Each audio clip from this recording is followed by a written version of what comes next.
Hi everyone, I'm Brianna Maxfield, and in my presentation I've decided to analyze the muted group theory and help you better understand some key points as well as give you my opinion on what could be improved on the theory.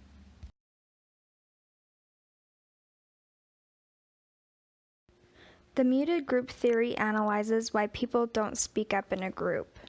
It could be that women feel they aren't free to speak their mind around men, or you might feel out of place, like being in a foreign country and not knowing the language. Edwin Ardener was one of the theorists who came up with the muted group theory. He was born in 1927 and then passed away in 1987. He was a British social anthropologist as well as an academic. He received his degree from the London School of Economics. Edwin observed that social anthropologists study women's experiences by talking almost exclusively to men.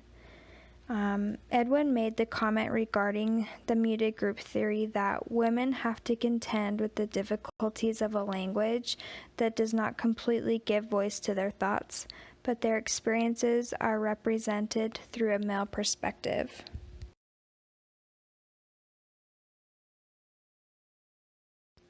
So let's evaluate the muted group theory by covering utility and the test of time.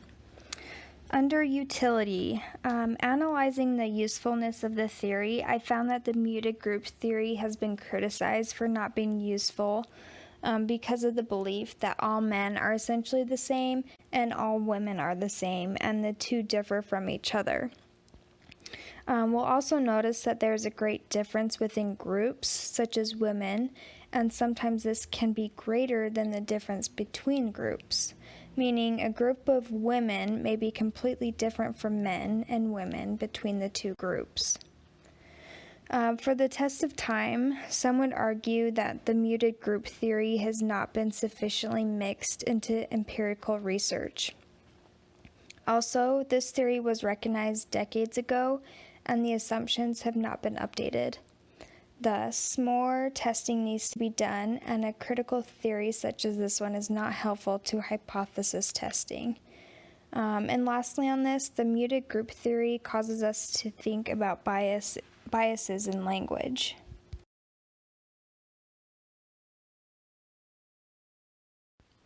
So now we ask the question, where's the theory today? Well, Cherish Kramare has since added to the muted group theory. She stated that language is a tool made by men and used by a dominant culture to marginalize other groups and to deter them from full participation in their given societies.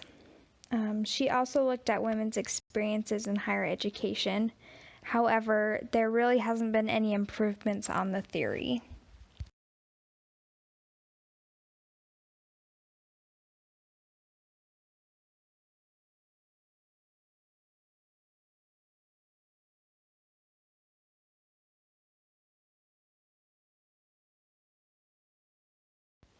So, how can we improve the theory? Well, the test of time was the biggest weakness, so let's focus on that. More critics and scholars can use the test of time to improve the theory. Are we just biased?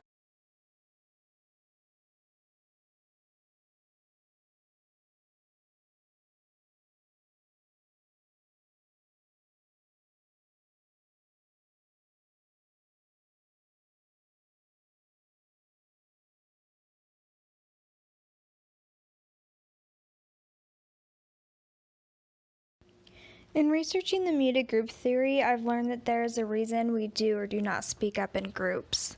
Men are more likely to share their input than women are. And it makes sense now, but I never thought of us as being classified into different groups.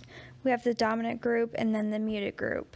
So the dominant group is the group that holds the power and